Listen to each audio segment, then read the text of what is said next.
Well, good morning, everybody. It's so lovely to see your faces or your names, depending on what's up this morning. You've had your coffee or not, or just feeling like maybe you'll take a break from the video. All of those things are A-OK in our book. We're just happy to have this great group of people together today. My name is Megan Thomas. I am the president and CEO here at Catalyst of San Diego and Imperial Counties. My pronouns are she, her, hers. And we're going to be talking about this vast region in our two counties in the far southwest corner of our country, which is the traditional and unceded territory of the Kumeyaay people. And you'll hear a little bit more about that as we have a conversation today, particularly focused on Imperial County.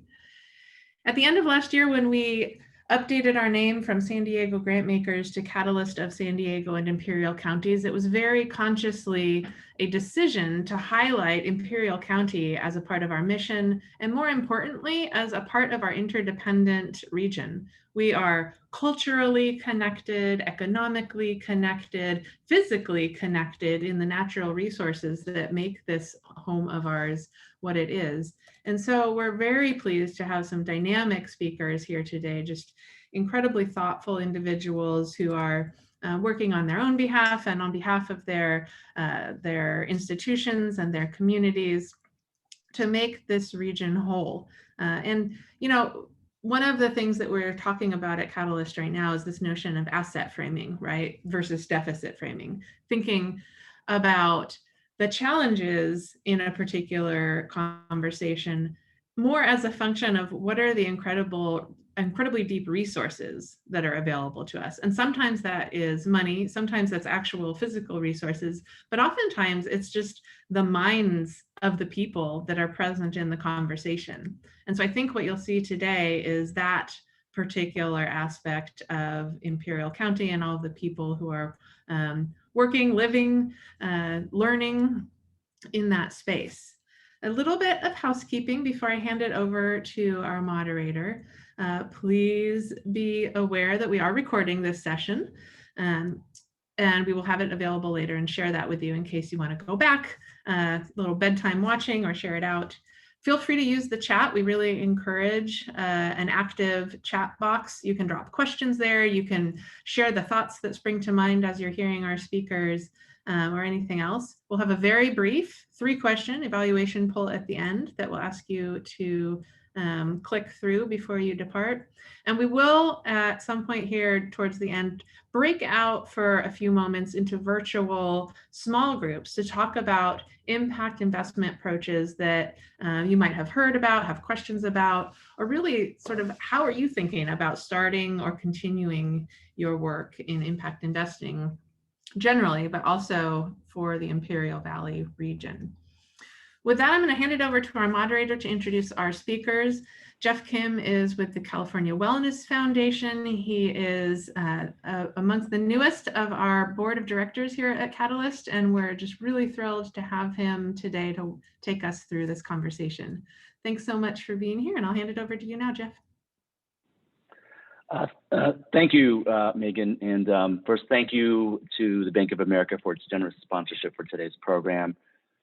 So on behalf of the board and staff of Catalyst of San Diego and Imperial Counties, it's my pleasure to welcome all of you to today's learning session, Strategies for Impact Investing in Imperial County. And we're going to hear from 3 colleagues with deep experience and expertise in working for and with Imperial County stakeholders. And they're going to talk about leveraging non-grant opportunities to strengthen the IC. So Carlos is going to drop in the speakers' bios in the chat so we can get to the conversation. So take a look at that. And of course, if you want to find out even more about them, then as always, LinkedIn and Google are our friends. First, to ground our discussion, let's take a look at some basic information and data about Imperial County, both realities and opportunities. So Imperial County is the youngest county in our state. It was founded in 1907 and actually was part, not surprisingly, of San Diego County. So it's split off. Population-wise, it's a little shy of 200,000, so sparsely populated county, but a lot of land. It's predominantly Latino. 80+% Latino, followed by about 10% or so white, and the balance of everybody else. In terms of economically, we've had both challenges and opportunities in Imperial County. So, and you may know some of this already. In terms of the average or per capita income, Imperial County is about half of the average for the state, so about $18,000 a year versus annual in California about $32,000. Same situation in terms of actually tougher in terms of unemployment. So California's unemployment rate, this is still in time of COVID, so we're still recovering, a little bit under 8%. Imperial County right now is a little bit under 18%. And then in terms of poverty, it's about double also, Imperial County at 22%, whereas the state is currently at 12. But just, we don't want to just stick with deficits. Imperial County is also home to enormous resources, wealth and potential. And agriculturally, this is what Imperial County is known probably most for. It's a highly productive area. $2 billion annually in terms of revenue from agriculture. And this is stunning. During the winter, this county grows 2/3 of all the vegetables for our country. So the country depends on Imperial County to eat. It also has the largest geothermal producing operations in the whole country. The Salton Sea, it's a mixed bag. We know it's drying up or dried up, and it has some problems associated with that, but it also has vast lithium deposits. I don't know if you've heard of that more recently. So it's been dubbed the Lithium Valley, and it could be a source of great resources for the solar and electric car industry if it's developed properly. A few things in terms of health. 1 in 5, and this is again tied to maybe the Salton Sea, 1 in 5 children in Imperial County have asthma, and a little under 50%, half, are food insecure. So some tough realities there. This is interesting. In terms of the environment, we know California diverts a ton of water from other places for us, and Imperial County gets 70% of the water from the Colorado River. I thought it was LA where I live, but it's actually where all those vegetables are produced. Makes sense. And then in terms of the Salton Sea, not to make light of it, but because it is shrinking, because the water level is going down, it's exposing a seabed of toxic residue that has resulted in these very high rates of asthma that we have to deal with. In terms of the local philanthropic landscape, we want you to all know that because you're fellow funders. There are about 15 or so private, mainly private foundations. Then we have fraternal organizations and service clubs. And additional philanthropy includes government funders like the First Five Commission, that's in every county, and then corporate support, mostly from utilities, banks, and the United Way of Imperial County. So that's just a little bit of backdrop in terms of the IC. I come from the California Wellness Foundation. We're a statewide funder. We are deeply interested in Imperial County, and that's for several reasons, and I just want to share that with you before we move into the discussion. So first of all, the issues, the needs, the opportunities of IC community members resonate with many of our priorities, including access to healthcare, economic security, environmental justice, immigrants' rights, and power building. We're also very mindful that rural residents, particularly agricultural workers, are among the most vulnerable economically in our state. And as a statewide funder, we have to work very hard to make sure that our resources reach all parts of the state, particularly where local resources are not as plentiful as, let's say, LA and the Bay Area. So, but ultimately, our interest in Imperial County is about equity. And we believe that all of you share that prioritization of equity. And so as you do, you'll take a strong look at investing in this county. But that's enough about Cal Wellness. We really want to hear from our colleagues who have local presence and connection, and so we can learn from their experience about how, when it comes to Imperial County foundations and other funders, can augment our grant making through impact investing, so engaging the other 95% of our assets. So with that, let me turn to our panelists. Again, you have their bios. Carlos dropped that in the chat. We have Roque Barros, who's Executive Director of the Imperial Valley Wellness Foundation, Elizabeth Schott, who's CEO of Accessity, which is a regional community development financial institution, or CDFI, and Kathleen Mead, a familiar name, who's a philanthropic advisor to Bequest Foundation. So with that, let me begin with Roque. So you are a local person. You were born and raised in the Imperial Valley, And then you've had a storied career, an extensive one in community and economic development, including most recently with the Ford Foundation. And you've returned home to your current role at the Imperial Valley Wellness Foundation, which you just started as executive director last month. So if you can share why you made a decision to come back, and what is guiding your work and that of the Imperial Valley Wellness Foundation's work in the county. Great. Thank you, Jeff, for that. And first of all, I want to thank the Catalyst for the opportunity to serve on this panel, and also all of the participants that are here today. And sorry, I'm not in this rural, remote area, so my reception might not be as clear as it needs to be, but hopefully I don't fade away. My hopes and dreams were to someday return to the Imperial Valley, as Jeff mentioned, where I have deep roots, and to share my experience and expertise with the people that I grew up with and with others that live in this rural area. Well, COVID allowed me the time and the space to reflect on my goal to someday return.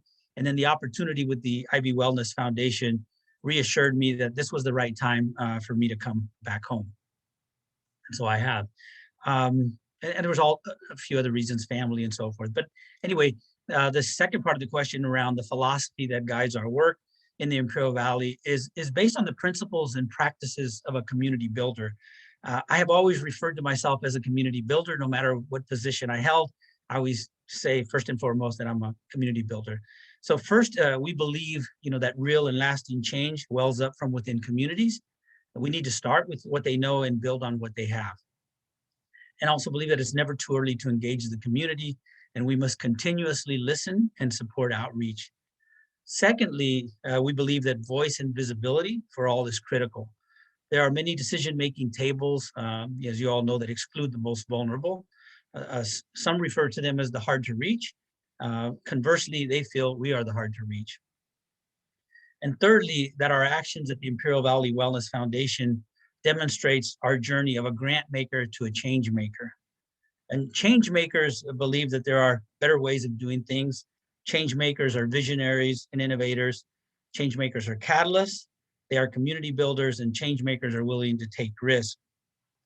And I'm going to ask Carlos to put up a slide that demonstrates Market Creek Plaza. And so this project demonstrates the role of a change maker. And Market Creek Plaza is in San Diego. At that time, I was with the Jacobs Family Foundation. And this project was a 23.7 million commercial development that was more importantly initiated by the community, designed and built by the community, and owned by the community. So local residents invested $500,000 of their own money in this project, which resulted in 89% people of color. The project combined PRIs, loans, and new market tax credits from philanthropic, private, and public dollars. The impact of this project, it created 500 jobs and drove $47 million in economic activity in the area. And we use the theory of thirds as a way to distribute the profits from this project. So a third of the profits went to create individual wealth through the community investors, the local community investors. The other third was for community benefit, which the residents created the Neighborhood Unity Foundation so that they could reinvest grant dollars into the community. And then the last third of the profits went for reinvestment and redevelopment in the area. And so I'm happy to say that 20 plus years later, the project is still viable, and they're at Market and Euclid in southeastern San Diego. I'm also going to ask Carlos to tee up another slide on rural development hubs. So we also see ourselves, aside from being a change maker, we see ourselves also as a rural development hub. And so over the last 6 years, I've been working in the rural communities of Oregon and Northern California with the Ford Family Foundation, and serve on Thrive. And Thrive is a rural national advisory committee that is being led by the Aspen Institute, and the work is being funded by the Robert Wood Johnson Foundation. So there's a report here that you see the cover to here. And that report, the question that we focused on for the report and for the committee, the Thrive committee that I served on, the question was, what actions could shift mindsets, construct or revise systems and policies, and build capacity to advance rural community and economic development in a way that improves equity, health, and prosperity for future generations. So this report is now available, as you can see here. And the report, one of the main things about the report, it identifies intermediaries called rural development hubs as a best practice model to advance rural community and economic development. And so, what is a hub? As you can see here, a hub is a place-based organization that works to improve prosperity and well-being. It leverages and grows resources that are fundamental to current and future prosperity. It increases local ownership and control of those assets, and it engages the community and multiple sectors and stakeholders in the work. And lastly, what I want to share with you is that I want to thank the Alliance Healthcare Foundation for its partnership with the Imperial Valley Wellness Foundation in creating a $25 million endowment to support the Imperial Valley in perpetuity. Thank you for my time, and I look forward to hearing from the other panel. Thanks, Roque. And yes, a salute to AHF. That was a very profound move that they did in terms of helping stand up the Imperial Valley Community Foundation. And just folks are chatting in, dropping in interesting resources in the chat. Please feel free to do that so we could all benefit from your wisdom. So moving on to Elizabeth, you are the CEO of a nonprofit financial institution, and so you lead a team at Accessity that is on the ground, providing small business loans, support, and resources to entrepreneurs in the IC. So what is the philosophy that you all have, that you all apply to guide your work in this region? And how are you building relationships and fostering upward economic mobility with local entrepreneurs? I know you all are based in San Diego, so. Yes, thank you very much, Jeff, and appreciate it. Appreciate all the other panelists and everybody joining this afternoon, and for Catalyst to include us in this wonderful opportunity to share the work that Accessity has done in the Imperial Valley. As Jeff mentioned, we're a community development financial institution, a CDFI, which we're certified by the U.S. Department of Treasury, and we're a nonprofit mission-based lender, which generally is more flexible than a traditional bank is. And the primary clients that we serve are small businesses. And we have been rooted in San Diego for 27 years, but about 5 years ago or so, we saw a real need and had worked with many partners in the Imperial Valley to identify the fact that small businesses, primarily those, our loans range anywhere from $300 all the way up to $100,000. And we saw that there was a real lack of access to capital for small micro enterprises that were located in the Valley.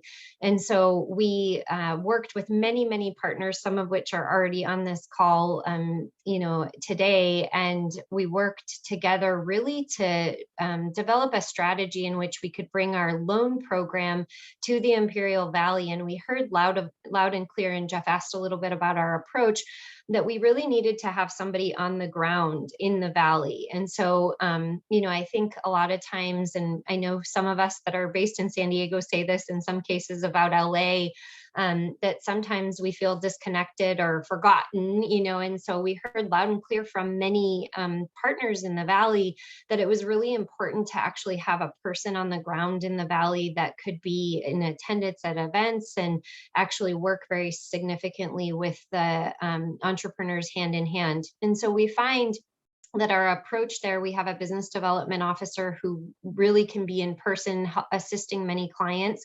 And we find in the Valley that oftentimes people like that human interaction, they need that support in developing their loan application and really getting the credit and financial education that we provide through our lending program, as well as workshops and trainings. And so we work very closely with the Small Business Development Center that has workshops and trainings there.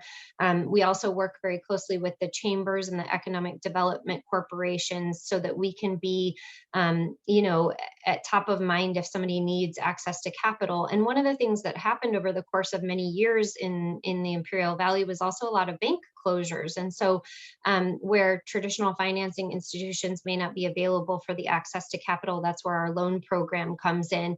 And, we have specific funding as a CDFI that it's considered a persistent poverty county by the U.S. Department of Treasury, the CDFI fund. And so we do have some certain loan funds that we actually circulate within and that are dedicated to the Imperial Valley over the past 5 years that we've been there.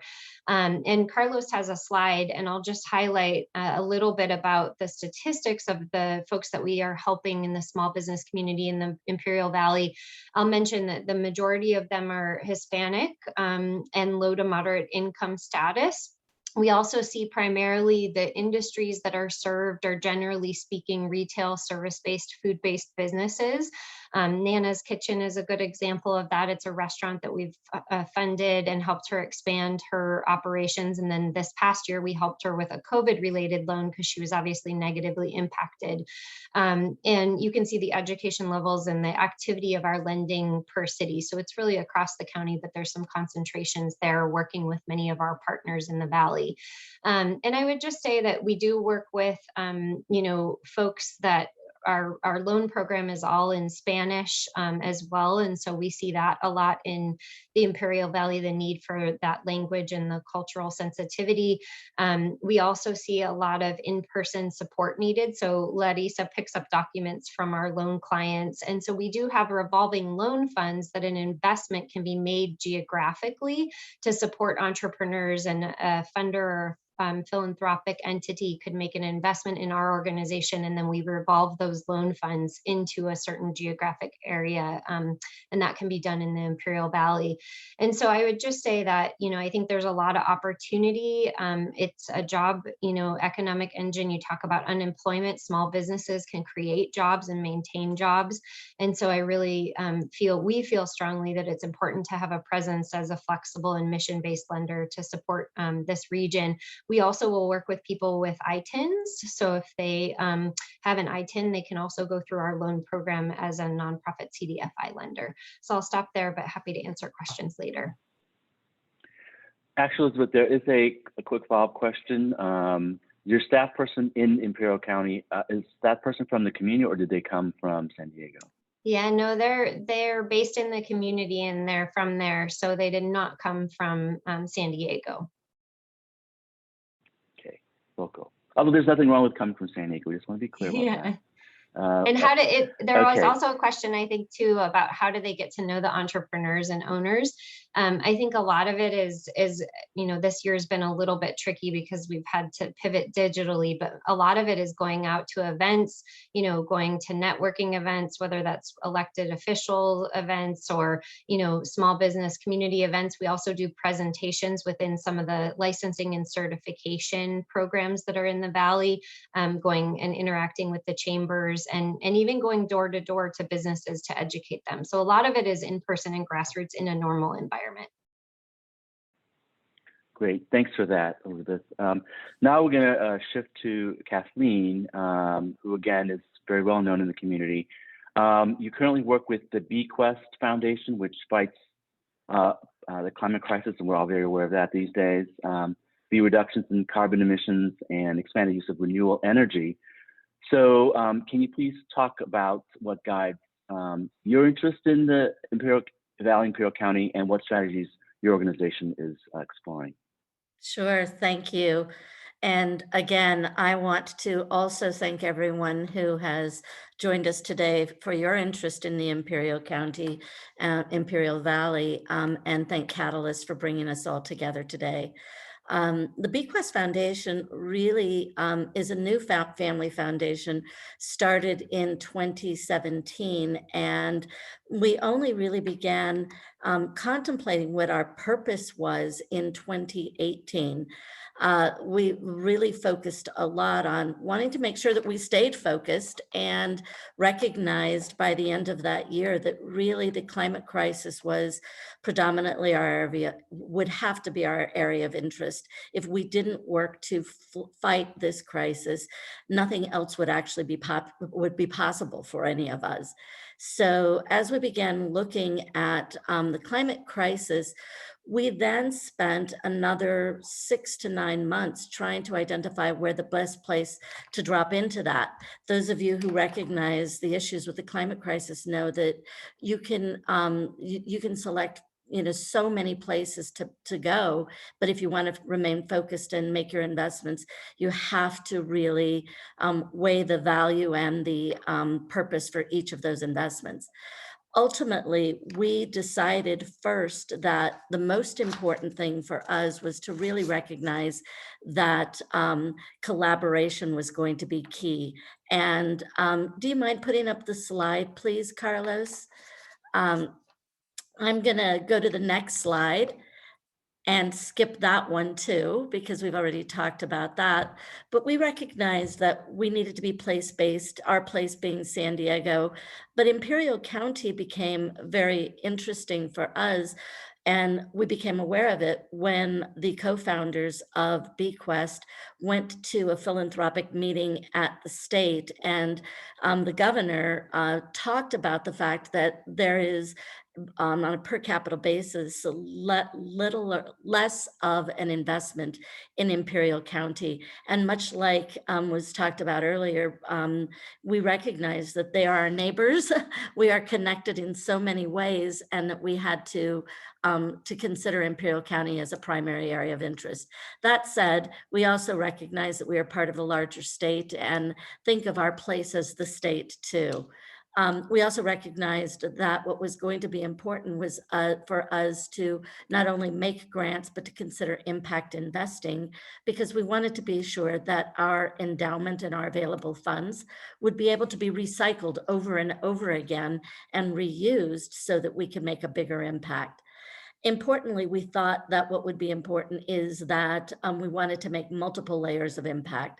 So the co-founders of the Family Foundation are interested in homelessness and affordable housing, as well as youth development. So we thought, how can we address the climate crisis while also addressing other areas of passion?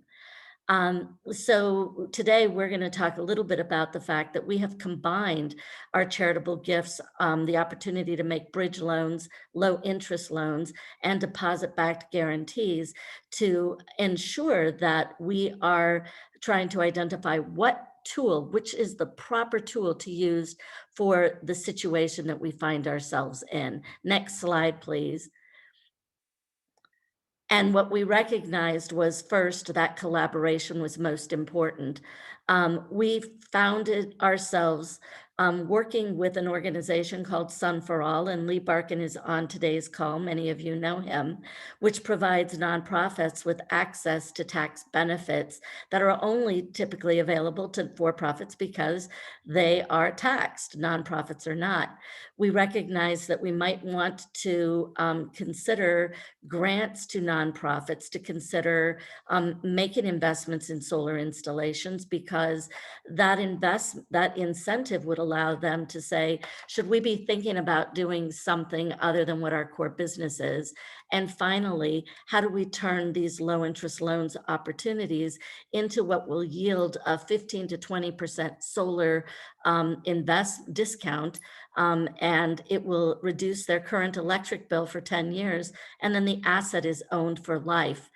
We recognized that what was important in the role that we would play was to take all of these tools and to come to communities and show them how they could actually build their own solar endowment for the future. And we'll talk about that more later. What we also thought would be really important is that we think of ourselves in a collaboration, community, and leadership role. And if we were going to do that, we have to think about leadership in ways where communities might want to get involved in opportunities, but they don't have the financial resources to do that. So on the previous slide, we talked about SOMA, and here Cal EVIP, which are state funds that are available to nonprofits to work in their communities. But oftentimes those come as a rebate once the job is done. Many nonprofits don't have the funds to be able to front end load the cost of projects. And so we wanted to ensure that we could draw down the funds from the state, bring them to our place, our community, in this case, San Diego County, and then we would just provide no interest bridge loans until the funds were returned to the nonprofits in the form of a rebate. What you're hearing are all examples of things that we have done in San Diego County to create partnerships with nonprofits, with organizations like MAC, Beneficial State Bank, and others that will allow us to ensure that we figured out how to do it here at home, and then we can figure out how to bring this to Imperial County, working with all of you who have an interest in Imperial County. And so we'll talk a little bit later through the Q&A, but we really are interested in you joining us to make some of these co-investments in the county for solar projects, multiple housing unit projects, Cali VIP, which is a project for putting charging stations in low-income communities so they too can take advantage of electric vehicle use. And again, we'll talk about that later. Great, thank you, Kathleen. Obviously doing a ton of stuff. So we have one last question before we go into those small groups, and this is going to be a free-for-all in some ways for our three speakers. Unfortunately, Imperial County has experienced what's known as extractive economic development practices, and given who lives there versus who is getting wealthy is a mismatch, so it's not benefited the vast majority of people who live there, the stakeholders.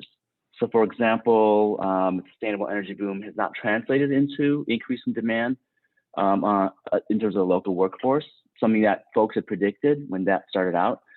And now with this Lithium Valley situation, there's concerns that the profits from that are also not going to be more inclusive in terms of who lives there, who really needs to benefit. So just this is to the entire panel, what do you envision, with all that in mind and all that you shared, what do you envision will be the future of impact investing in Imperial County? And what advice can you share with us to commit more to Imperial County, particularly for those of us for whom this part of California is new or less familiar? And anybody can step in. Kathleen, Roque, Elizabeth. I'll step in then. For me, I'm really looking for the opportunities of resident ownership of community change, right? And starting with residents, hopefully, because you asked, like, what is our vision? I want to know what's their vision.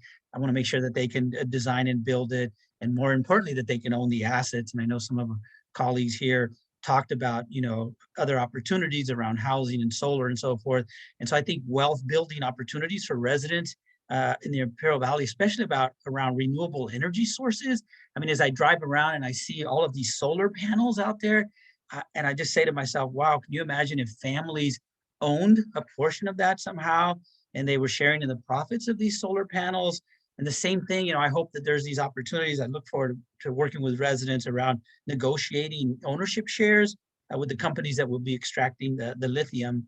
And then finally, I would just say, profit generating projects that benefit the community somehow, that can, that the profits stay in the community and are used for reinvestment.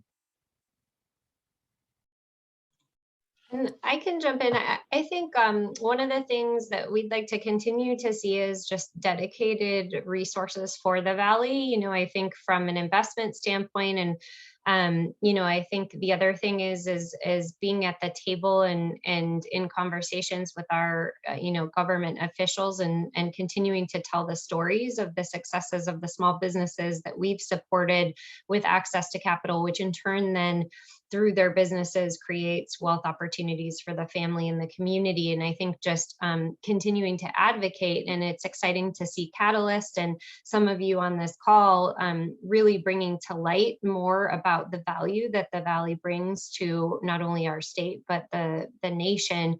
And so, continuing to tell those stories and to have dedicated capital that's invested in revolving rather than just one time. I really love the question, because I think that the future of investment, especially impact investing in Imperial County, is really dependent on our collaborations. We know at Bequest Foundation, having worked on these for projects that it takes a lot of time to program them and try to identify ways that we can draw down dollars from the state into our communities. We also recognize that there's a lot of time that's taken to just be able to explain where these opportunities lie and how we can knit them together, doing things like being able to make low interest loans and bridge loans and deposit backed loans. We look at it and think only a few of us have to actually go out and pave that that way to these opportunities, and then they can be replicated. And so we think that there are a lot of things happening in other communities, like San Diego, with other foundations like BQuest, that are easy to replicate through partners like the Imperial County Community Foundation and others in Imperial County. So we're just looking forward to say, you know, here's some ideas. If they work for your communities, we're happy to come work with you there. That's terrific. Anyone else want to share a little bit more before we break into small groups? You know, if not, you know, some of the things that I heard from you all, from our esteemed speakers, being grant makers as change makers, taking risks, rural development hubs are important. Listening to partners, importance of having physical presence so that folks are not isolated over here in Imperial County. Collaboration is key. We've heard that several times. Resident ownership of community change, dedicated capital for the valley that is revolving and not single use, and time to explain where opportunities lie and then knit them together. So we've got a lot of wisdom from our speakers, a lot to you know, mull over. And so what we want to do now is move into small groups. But before that, I want to make sure, because I'm not going to, after we go, it's going to be Megan's show. I want to have you all join me in thanking Elizabeth, Catherine, and Roque for sharing their wisdom and leadership, and also encouraging us to lean into Imperial County. So if you can visually do one of these. Thank you. Okay, and with that, I know we're gonna have some magic here in terms of breaking into small breakout groups. And there we go. Carlos has activated the transporters. So please join your small groups. Hey, well, never enough time for conversations with colleagues, but I hope you got some good connections and ideas out of that. And we would invite you to stay to stay in your group for as long as you can. We would invite you to stay in touch with folks and continue that conversation, or reach out to Carlos and he can make those connections. Part of being in the Catalyst community is that you're in a community, and we're here to make all those connections possible. You know, we're going to close out in just a couple of minutes, but if there are a couple of folks who want to share anything, insights you gained, aha moments, big conundrums that seemed unresolvable, I would love to hear folks just share a little insight from your small group so that we can all learn from one another. Just a quick thanks in our group for the mention about the water issues and water energy nexus, and that was insightful and helpful. Yeah, everything is connected. Anyone else? I think in our group, we talked a little bit about just the continued education and just sharing information with people, like even some of the statistics that were shared at the beginning from Jeff and Rocky. I learned even more about the Valley, right? And so I think just having forums where we're talking about this as a collective region and the impact that the Valley has on not only Southern California, but the rest of the country is really valuable. Yeah, Kathleen. Another thing that surfaced in our group is just finding more spaces and opportunities to connect investors, folks with resource allocation, and people from the community with lived experience from in particular the communities that have had kind of greatest disinvestment or underrepresentation in those tables. And so sort of bridging those gaps between community organizing and investors, rather than kind of having our conversations in silos. And I know Catalyst is is already doing some of that braiding. Yeah, for sure. And part of that is not just finding one another, but really building a relationship and the leap of faith that takes to say, you know, like nobody wants to walk into a party where they don't know anyone, but that's kind of the job. Kathleen, Well, and I really appreciated that in our group, we talked about that we really need to look at the assets that we can invest in. You know, a lot of times the conversation about Imperial Valley starts with where the deficits are. And if what we can all do is to say, where are those assets? How do we begin our investments by building those up and doubling down on those assets and really helping to strengthen what the community has and make it stronger would, I think, really be valuable for all of us. Perfect. And them. Jeff, for some reason, we can't hear you. Nope. Okay, technology fail. I'm sure it was incredibly interesting and insightful. And I was gonna give you a shout out just now, Bobby. So I will let you have the last word. I want to acknowledge we have these great speakers, but Bobby Brock also is the CEO at the Imperial Valley Community Foundation, which is another important institution out there. I certainly don't want to hear myself talk, and I'm sure many other people raise their hand to vote the same. And I don't need the last word, but I do want to express my appreciation, and of the board as well, to Catalyst and all the different partners here for showing an interest in Imperial County. And this has been years in the making in terms of my eyes to, and many of you like Elizabeth, I've had a chance to meet and work with over the years and understand your organizations, and now to see people at the table, talking about potentially investing in or what can I do, who can I bring to the table to support Imperial Valley projects in that community. It's humbling and it's encouraging, and I'll say that it's not taken for granted or taken lightly. There's a lot of opportunity, and community issues that can be supported. That's true anywhere, is there's always areas for change and improvement, as well as empowerment. But now being at the table and part of the conversation with an interest to bring in new funders and partners, means we're going in the right direction, where things can happen. And this is a group of folks that are not self-interested, that are community minded and providing leadership to make these changes, and lasting change, whether it's, building and recognizing diversity and equity and just, the plethora of issues and buzzwords, that resonate and hold true. This is, for me, a real milestone, to recognize just the commitment of Catalyst and leadership, going through a rebranding, to be sure that you're including Imperial County and recognizing, this neck of the woods, is tremendous. And I think that it's a turning point where Imperial County is not going to be used to help backfill and build up someone's data, is you need some bleak numbers and statistics, to really be an area that has potential. And we've seen that through our own drain of talent and resources as people have moved away for different opportunities, to now building new industries and taking advantage of things to make sure that the community is supported and has a voice in whatever process it is that's going to impact this community in the long term. So I appreciate each of you. This wasn't a Bobby party, but let me just tell you sincerely that your participation in the discussion is it's a big deal.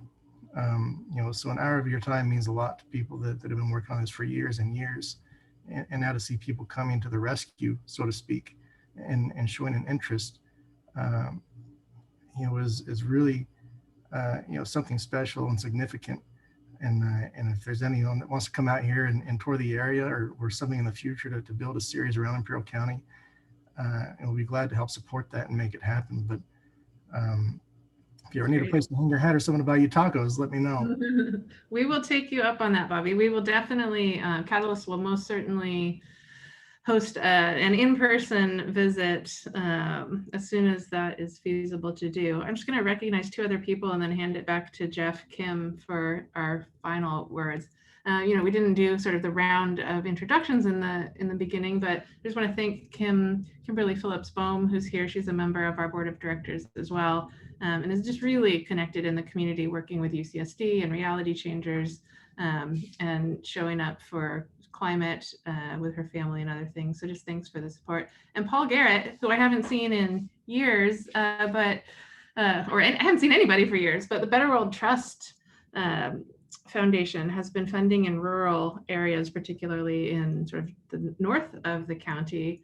But just bringing all of you here together with your different points of entry to this topic, I think Bobby said it the best. Nobody's here to kind of ride in on a white horse and save anyone, but we can only do anything as a community. And so having all of you here is just a great indication that we have a bright future ahead of us. So I know we're at time, so I'm going to give Jeff our parting thought and send you off to lunch with much gratitude.